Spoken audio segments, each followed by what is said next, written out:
Hey guys, Alex here. Thanks so much for watching my dog training videos. Be sure to drop by my website, BrightDog.com, where you can pick up a copy of the official BrightDog Academy ebook, plus learn more about my private coaching program, where you can personally work with me one-on-one. Hey guys, Alex here for BrightDog Academy, and today we're talking about 9 signs that your dog could be in pain. When you talk about owning a dog and their well-being, there's kind of two parts, right? There is the medical side, and then there's the behavioral side.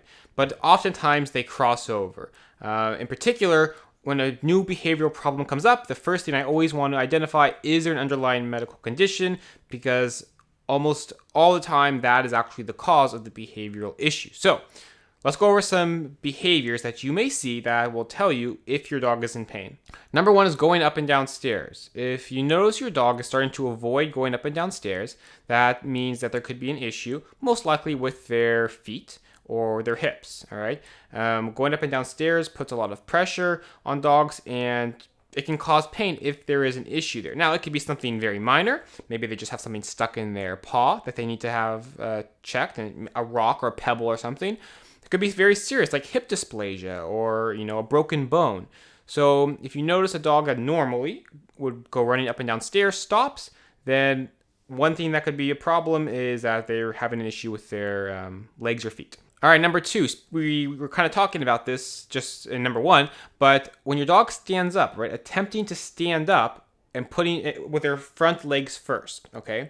If you notice that, again, that could mean that there's an issue with their back hips, hip dysplasia. When they start favoring one section of their body, their front legs as opposed to their back, again, that's more likely rather than something being wrong with their paw, okay? That's more likely that there's a issue with their back hips. Number three, lying down becomes difficult to them. If you see your dog struggling to lie down and they start doing it in a much slower fashion, you kind of see their body shifting different ways. Again, kind of like the previous two, it could be an issue with their hips, but sometimes it could be something else, all right? There could be something internal that we don't realize, that's when they're laying down is hitting something weird. But that's another sign that we want to look for, any change in the way your dog lays down. All right, number four, unwillingness to play and, to, I guess, kind of go with normal social behavior that your dog would do. You notice your dog doesn't want to play, you get his favorite ball and you throw it, and he doesn't even chase it, his tail doesn't even wag.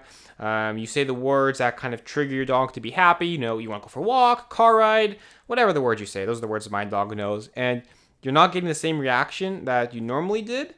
That could be a sign that there's something wrong with your dog, that he's not feeling well, all right? So not reacting to, or not wanting to play, and not reacting to those trigger words, it could be a sign that there's something wrong with your dog. Here is a huge one, and the most common one that I see. Aggression, what people will say, unprovoked aggression, I guess, or aggression that's come out of nowhere. 99% of the time, when there was aggression that truly came out of nowhere, it's very rare, but when it does happen, 99% of the time, this is why. There's an underlying medical condition. What that condition is, it could be 1,000 different things, but if you notice your dog reacting aggressively or aggressive behavior that he normally hasn't displayed, first thing you do, don't call me, don't call any other trainers, go to the vet and get a full checkup, do x-rays, do blood panel, check everything, because odds are there is a medical condition, there's something that's making your dog not feel well,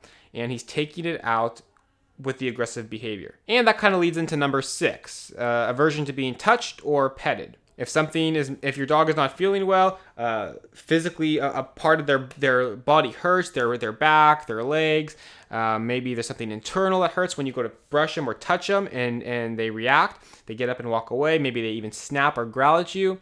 Again, that is a sign that they are not feeling well. Something is wrong. Number 7, your dog starts sleeping in kind of weird patterns. Sleep should be pretty consistent for dogs. They should sleep at night and in the day, and when they're sleeping, fairly long blocks of sleep, particularly at night. If your dog is restless at night, gets up and continues to walk around, can never settle in, that is usually a sign that something is wrong. We need to go to the vet. Number 8, a decrease in appetite. The second your dog shows a decrease in appetite, go to the vet. Don't even wait. Don't wait it out and see, maybe he'll be hungry later. Go right away.